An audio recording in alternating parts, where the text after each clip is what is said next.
Como eu perdi 30 mil reais com o maior erro que os iniciantes cometem, mas não só isso, como eu perdi esse dinheiro com o Ike Batista também, e é isso que eu vou estar falando neste vídeo de hoje. Sejam todos muito bem-vindos. E aqui eu vou estar falando principalmente qual que foi a trajetória da OGX, qual que foi o caminho que acabei tomando, né, que me fez perder esse dinheiro, esses 30 mil reais, e o que que você não deve fazer, o que que você deve observar para você não incorrer nesse erro, para você não fazer a mesma coisa que eu fiz lá atrás. Então, antes de mais nada, deixa o seu joinha aí no vídeo, se inscreve no canal se você não está inscrito e já deixa aqui no comentário também, você foi da época da OGX P3, chegou a investir na OGX P3? Bom, então vamos lá. Bom, o primeiro ponto aí é que o Ike Batista, na época, lá nos anos 2000, ele estava cotado aí como o novo barão do petróleo. Então, ele tinha uma promessa de extrair em 11 anos mais petróleo do que a Petrobras. E tinha a promessa de que, como eram campos que não tinham uma tecnologia robusta, o custo seria muito baixo, né? Então, a expectativa é de que fosse a nova Arábia Saudita, né?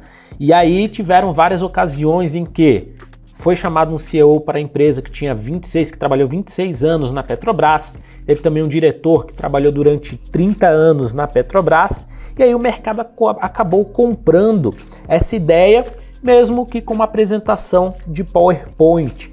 Então não se extraía uma gota de petróleo sequer, e a OGX P3 teve o maior IPO na Bolsa de Valores da época. Bom, então estava todo mundo muito animado aí com a nova mini Petrobras, com uma expectativa lá em cima, principalmente com a expectativa de produção que iria acontecer ali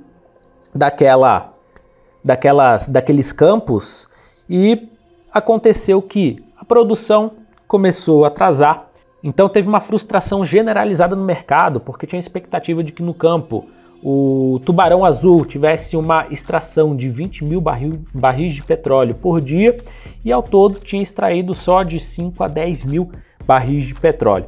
E aí o Tubarão Azul foi um fracasso na época. E não só isso, né? A gente teve a companhia ali naquele momento, naquele cenário que estava com uma dívida de 3,6 bilhões, e eles não tinham ali naquele momento como fazer novas captações, porque já tinha um monte de credores aí pegando no pé deles. O Ike Batista não conseguiria injetar mais dinheiro e essa dívida acabava sendo impagável, principalmente porque o único campo que estava produzindo alguma coisa tinha sido um fracasso total. Então eles tiveram que abandonar o campo do Tubarão Azul, tentar Tubarão Martelo e outros campos ali que eram totalmente improdutivos, e não deu em nada. Bom, então não conseguindo pagar os credores e não conseguindo injetar mais caixa, isso daí começou a trazer uma queda grande para o mercado. Teve também a polêmica das puts, né? Então foi quando o mercado começou a entender um pouco mais do que eram as opções de venda.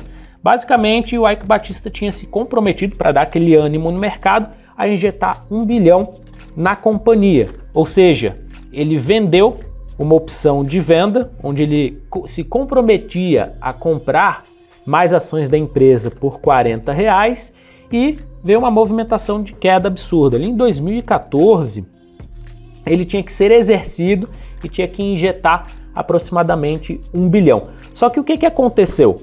Quem tinha que aprovar essa injeção de caixa, o exercício das opções, no caso, seria o conselho, e não tinha um conselho independente, ou seja, quem tomava essa decisão era a própria equipe ali do Ike Batista, acabou não tendo exercício nas puts. Então a empresa veio aí a seu fracasso. Depois o Ike Batista foi condenado, e pelo que ele foi condenado? Basicamente por utilizar informações para dar ânimo no mercado. Ele começou a fazer venda das suas ações lá em cima, ganhando dinheiro com isso. E não só isso, também teve o caso da put, né? Porque foi utilizada essa put para dar um ânimo no mercado de que ele teria que comprar, injetar dinheiro na empresa, só que não foi anunciado para o mercado as circunstâncias do conselho, de como é que estava a estrutura ali da empresa. Pois bem, ele foi processado, teve uma pena ali de 28 anos e teve que pagar uma multa aí, ou tem que pagar uma multa, na verdade, de pouco mais de 800 milhões de reais. Bom, e como é que eu entro aí nessa história, né? Como que eu perdi esses 30 mil reais? Naquela época, em meados de 2011, eu estava estudando o mercado de opções e eu conheci uma estratégia que ela é muito clássica, que é chamada de lançamento coberto. O ponto é que essa estratégia é uma das estratégias mais clássicas do mercado de opções. É uma estratégia que tem diversos estudos feito pela Goldman Sachs, tastytrade, várias instituições fazendo estudo com esse tipo de estratégia, mostrando a rentabilidade dessa operação. Mas, nesse tipo de operação, o que você faz? Você compra uma ação e vende uma call. E a pergunta que fica, né? Léo, o que é uma call? É uma opção de compra que dá o direito para alguém comprar esse ativo por um determinado valor. E quem faz essa venda de call tem a obrigação de vender o ativo se o mercado vier com uma movimentação de alta e eu recebo por isso. Vamos lá. Um outro exemplo clássico disso daí seria o seguinte: vamos dizer que tem uma casa que eu estou querendo comprar aqui e a casa está custando, sei lá, 100 mil reais. E aí eu fecho aqui um contrato com o dono dessa casa de que eu compro essa ação, eu compro esse imóvel por 150 mil reais, se porventura o mercado subir. Se essa casa estiver valendo 200 mil reais ali no exercício desse contrato, o que acontece? Eu tenho o direito de comprar esse imóvel por 150 mil e o dono da casa vai ter que me vender esse imóvel por 150 mil, mesmo que ele esteja valendo ali 200 mil reais. Da mesma forma, se no final do contrato essa casa estiver valendo 90 mil reais, eu não vou querer exercer o meu direito de comprar essa casa aqui, porque eu posso comprar por um preço melhor. E acontece que quando eu faço um contrato e compro esse contrato, eu compro o direito de comprar essa casa, eu pago. Eu pago para quem estiver vendendo essa opção aqui, que vai estar recebendo em troca dessa obrigação. Então, esse é o mesmo caso aqui de um lançamento coberto. Eu compro uma ação, vendo uma call. Ou seja, se eu comprei a ação, que foi no caso, eu comprei a ação por 20 reais e vendi uma call, uma opção de compra, em 23. Ou seja, se o mercado subisse para 25, eu seria obrigado a vender a 23 e recebi um caixa por isso. Bom, onde é que está o maior erro aqui do iniciante e nessa estratégia? Essa estratégia por si só é uma estratégia clássica, uma estratégia extremamente rentável. Tem um estudo do Goldman Sachs mostrando que essa estratégia performou muito acima do que simplesmente comprar o índice S&P 500, mas o grande erro aqui dessa estratégia está em cima da ganância. Por quê? Bom, quanto maior for o risco do ativo que você está comprando, maior são as taxas que você recebe na venda da opção. Então, naquela época, eu percebi que se eu vendesse uma opção, eu ia ganhar tanto com a valorização do ativo, ia ganhar também com as taxas. E para vocês terem uma ideia, essas taxas aqui que eu ia fazendo o lançamento dessa call todos os meses, estava me pagando em média 4% ao mês.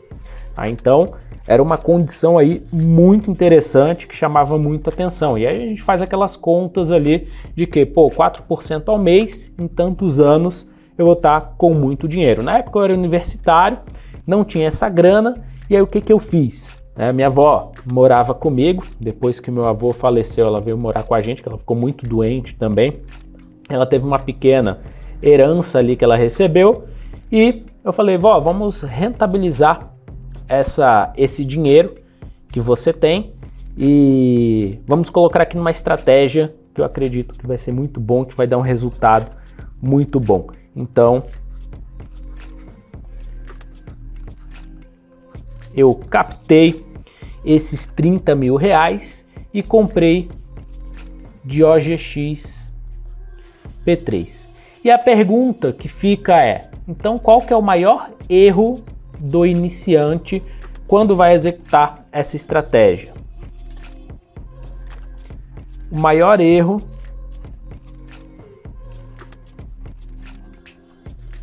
é não olhar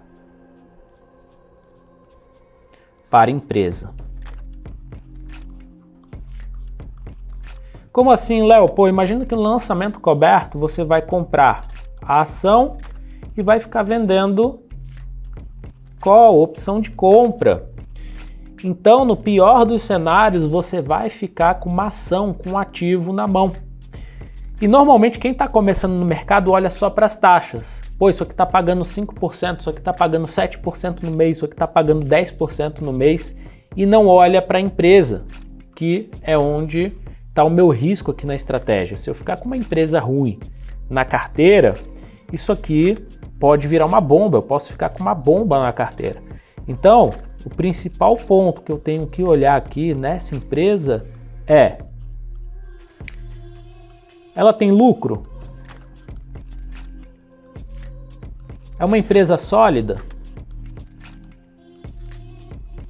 Ou seja, já passou por diversas crises, está há muito tempo no mercado, tem market share, é uma empresa que negocia com margem, então isso daqui é importante. Obviamente, naquela época eu estava começando no mercado financeiro, comecei de 2009 para 2010, em 2011 eu não sabia nem para onde que eu olhava nisso daí, eu estava olhando só para a taxa e fazendo um cálculo para frente do quanto que eu ia receber com essa taxa. Para vocês terem ideia, aqui no Brasil a gente tem algumas empresas meia boca que tem opções aí, que dá para negociar com opções, e temos empresas muito boas.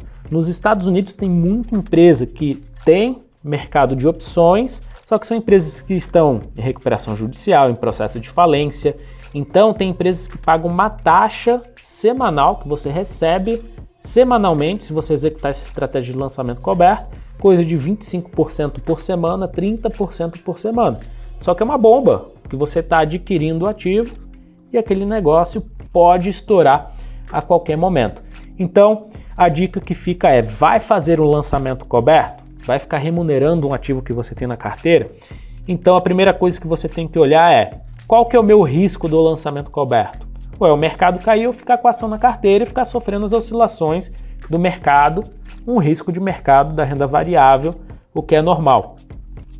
Só que, se é uma empresa boa, por mais que venha uma queda de 40%, 50%, 70%, essa empresa no longo prazo ela volta a subir. E aí a gente tem diversos cases em cima disso daí, se você for olhar empresas sólidas, embora voláteis, como Vale, CSN, enfim, a própria Petrobras, que você vê inúmeras quedas aí nesse meio tempo, a própria VEG3, que tem opções de ações ali nela, e enfim, já chegou a cair aí quase 40%, são empresas que rentabilizam no longo prazo. Então, se você fica com ativo na carteira, o seu maior risco é aquela empresa quebrar. E se você pega uma empresa ruim, a probabilidade de que essa empresa venha quebrar no futuro ela é muito maior. Então, antes de olhar para a taxa, olhe para a empresa, se é uma empresa boa. Pense em empresas sólidas, empresas como a Taesa, empresas como os bancos, Banco do Brasil, Itaú, e sempre trabalhe diversificando também, sempre faça esse acompanhamento desses dois fatores.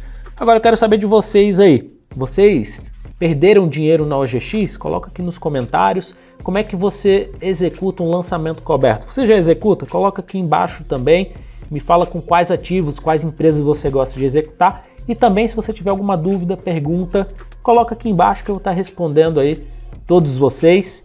E bom, no mais é isso, esse é um vídeo, principalmente nesse momento que a gente está tendo aí, o filme do Eike Batista sendo lançado, tá? Então é um case que eu passei, acredito que muitas pessoas tenham passado também. Eu espero que você tenha gostado do vídeo, deixe seu like, se inscreve no canal, deixa seu comentário e nos vemos em breve. Tchau, tchau.